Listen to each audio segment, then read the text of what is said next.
اب یہاں پر اللہ تبارک و تعالیٰ نے جو قرآن میں آیت نازل فرمائی اس کی تھوڑی سی تشریح میں کر دوں. الا ان اولیاء اللہ، الا ان اولیاء اللہ، لفظ پر توجہ دیں. الا کا مطلب ہوتا ہے خبردار، خبردار.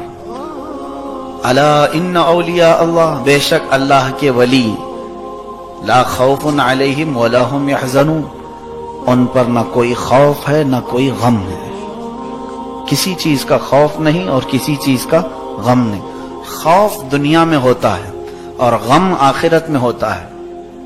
خوف جو ہے دنیا میں کسی نہ کسی سے ڈرتا ہی رہتا ہے آدمی، یہ میرے سے بڑا ہے، وہ کیا کر دے گا، یہ خوف دنیا میں ہے.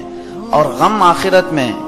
غم کس کو کہتے ہیں؟ ارے کاش میں ایسا کیا ہوتا دنیا میں تو آج پھنسا نہیں ہوتا، آج میں ایسا کر لیا ہوتا تو جنت کے فلاں دروازے سے جا رہا ہوتا. قیامت کے دن غم ہوتا ہے اور دنیا میں خوف ہوتا ہے. اور رب تعالیٰ فرماتا ہے میرے ولی ایسے ہیں جنہیں دنیا کا خوف بھی نہیں اور آخرت کا غم بھی نہیں. انہیں یہاں کسی کا ڈر نہیں، کیونکہ وہ اللہ اکبر کہتے ہیں، اللہ سب سے بڑا ہے، اس کے علاوہ وہ کسی سے ڈرتے ہی نہیں. آخرت میں غم اس کو ہوگا جس نے یہاں جوانی عیاشی میں گزاری ہو، جس نے یہاں پر گناہوں کے مزے لے کر کے زندگی گزاری ہو، وہ آخرت میں ڈر اور خوف محسوس کرے گا. لیکن یہ اولیاء جنہوں نے سب کچھ ترک کر دیا اپنے رب کے لیے، انہیں کس بات کا غم ہوگا؟ اب میں جو بات کہنے جا رہا ہوں وہ یہ، اللہ فرماتا الا، آگاہ ہو جاؤ، خبردار. یہ لفظ عربی میں کب کہا جاتا ہے؟ مثال کے طور پر کوئی چل رہا ہے راستے پر، کیچڑ ہے، تو میں کہوں گا الا خبردار، سنبھل کے چل، گر کر پھسل جائے گا. سمجھ میں آ رہی بات؟ یا اگر کسی جگہ شیر ہے جنگل کے راستے میں کہوں گا الا خبردار اس راستے سے گزرنے والے کو. یہ کیا ہوتا ہے؟ خبردار کیا جاتا ہے. اور آپ لوگ دیکھتے بھی ہوں گے بہت ساری جگہوں پر لوگ سمجھانے کے لیے بھی بولتے ہیں خبردار. یہ لفظ خبردار کا اس جگہ پر کہا جاتا ہے جہاں کوئی خطرہ ہو، جہاں کوئی خطرہ ہو. اولیاء کے پاس کیا خطرہ ہے؟ سوچنے کی بات ہے.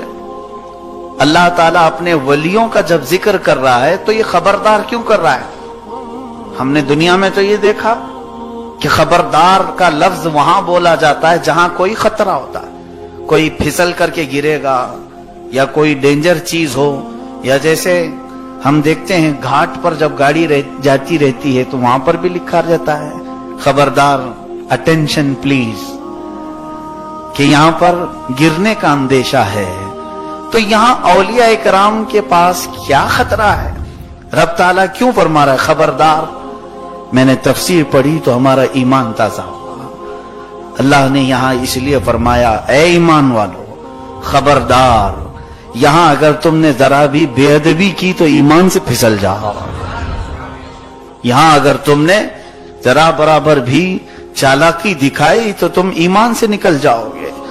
یہاں یہ خطرہ ہے کہ یہاں تم اپنے آپ کو جس طرح سے محفل علماء میں، امام غزالی رحمت اللہ علیہ فرماتے ہیں علماء کے پاس بیٹھو تو زبان سنبھال کر کے بیٹھو، کیونکہ تمہاری زبان سے جو نکلے گا اس پر حکم لگا دیا جائے گا. کچھ بھی الٹا سیدھا بولیں گے، حرام ہوگا یا کفر ہوگا یا جو بھی. تو علماء کے پاس جب بیٹھو تو زبان سنبھال کے بیٹھو. امام غزالی فرماتے ہیں جب اولیاء کے پاس جاؤ تو دل سنبھال کر بیٹھو، اس لیے کہ وہاں ان چیزوں پر بھی وہ نظر رکھتے ہیں. اور اسی لیے کہا گیا ہے نگاہ ولی میں وہ تاثیر دیکھی، بدلتی ہزاروں کی تقدیر دیکھی. جو کئی سال مجاہدے سے نہیں ملا لوگوں کو، کئی سال عبادتوں سے نہیں ملا، وہ کسی ولی کامل کی ایک نظر سے مل